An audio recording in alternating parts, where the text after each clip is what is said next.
আসসালামু আলাইকুম এভরিওয়ান, সবাইকে ওয়েলকাম করছি নতুন একটা ভিডিওতে।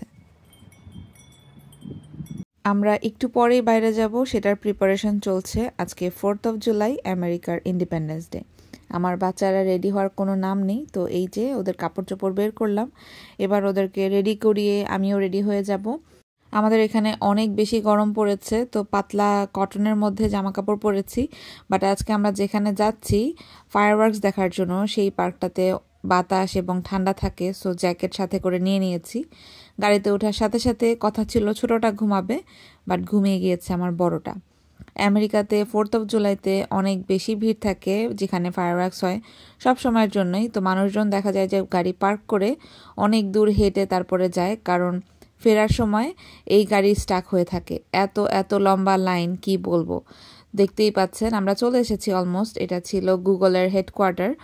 আমরা যে পার্কটাতে যাচ্ছি সেটা এই যে সিলিকন ভ্যালির আশেপাশেই একদম। তো এটা হচ্ছে সেই গুগলের হেডকোয়ার্টারটা। আমরা এই পার্কটাতে মোস্ট অফ দ্য টাইম আসি প্রায়ই। এটা আমাদের বাসা থেকে খুবই কাছে, আর বাচ্চাদের নিয়ে অনেক দূরে আসলে ফায়ারওয়ার্কস দেখাটা একটু ঝামেলা হয়ে যেত। যেটা বললাম, অনেক ভিড় থাকে, আর মানুষজন দেখা যায় যে অনেক আর্লি গিয়ে ম্যাট বিছিয়ে বসে রিল্যাক্স করে। এই সময়গুলোতে মনে হয় কি যে ঢাকায় চলে এসেছি। ঢাকায় যখন জ্যামে পড়তাম ঠিক এরকম অবস্থাই হতো, গাড়ি সামনেটা যাচ্ছে তো যাচ্ছে না, এরকম অবস্থা। তো এই তো আমরা অলমোস্ট চলেই এসেছি, মানে পার্কের ভিতরেই। দেখতেই পাচ্ছেন মানুষ মাইলের পর মাইল হেঁটে হেঁটে যাচ্ছে আর কি। এত বেশি ক্রেজ আসলে এই 4th অফ জুলাইয়ের দিন থাকে। আর লং উইকেন্ডও চলছিল, তো এই তো আমরা ম্যাট বিছিয়ে বসে পড়েছি। যেটা বললাম, বাতাস অনেক ছিল। আমার মেয়ে গাড়ি থেকে নেমেও তার ঘুম ভাঙছিল না। আর এই তো ছোটটা, ও ভালোই এনজয় করেছিল। আমি প্রথম একটু ভয় পাচ্ছিলাম কান্নাকাটি করে কিনা, তো আলহামদুলিল্লাহ তার কোনো সমস্যা হয়নি। আর এই তো খাবার দাবার নিয়ে এসেছি। আমার হাজব্যান্ড নুডলস বানিয়ে এনেছে, আরও একজন নিয়েছিল চা, নুডলস, চিপস, পপকর্ন। এখন শুরু হবে ফায়ারওয়ার্কস।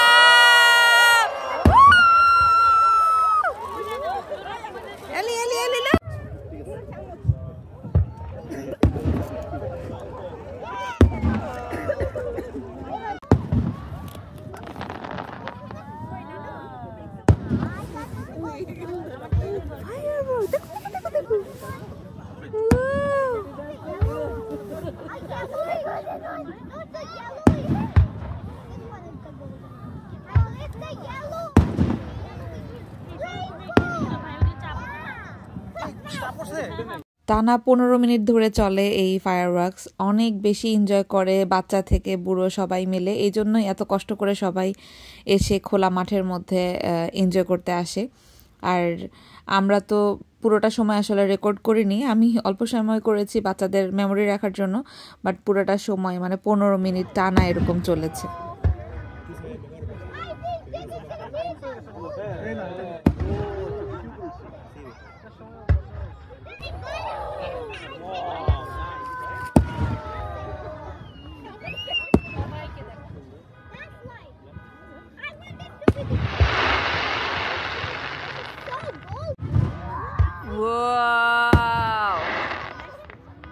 এই পুরো বিদ্যুৎ চমকাইছে, ডিফারেন্ট এটা।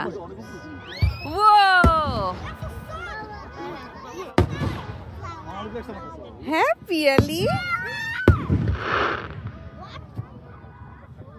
গত বছর 4th অফ জুলাইতে এলনাজের বয়স ছিল 1 মাসের একটু বেশি। তো তখন তো আসলে সে দেখেনি, যদিও আমরা এসেছিলাম এখানেই। বাট এইবার হচ্ছে সে প্রথমবারের মতো ফায়ারওয়ার্কস দেখছে। আর এই তো দেখতে পাচ্ছেন, ফায়ারওয়ার্কস যখন চলছিল যে পাশ থেকে, ওখানে একটা মিস ফায়ার হয়ে নিচে একদম আগুন লেগে গিয়েছিল। আমরা তো মানে শেষ পর্যায়ে এসে ভয় পাচ্ছিলাম যে কি না কি হয়। পরে অবশ্য মানে ফায়ার সার্ভিসের লোকজন থাকে যেখানে এরকম হয়, কারণ পুরো এরিয়া রেস্ট্রিক্টেড করে তারপরে হচ্ছে ওরা ফায়ারওয়ার্কসটা করে। দেখতে পাচ্ছেন কিনা দূরে নিচে কিন্তু পুরো একটা গাছ আগুন লেগে পুরো একদম দাউ দাউ করে জ্বলছিল। এটা শেষ হওয়ার পরে অবশ্য আগুন কন্ট্রোলে চলে এসেছিল, বাট কেমন একটা জানি প্যানিক লাগছিল যে সামনে আগুন ধরে গেছে। বাট সব কিছু আলহামদুলিল্লাহ ঠিক মতোই হয়েছে।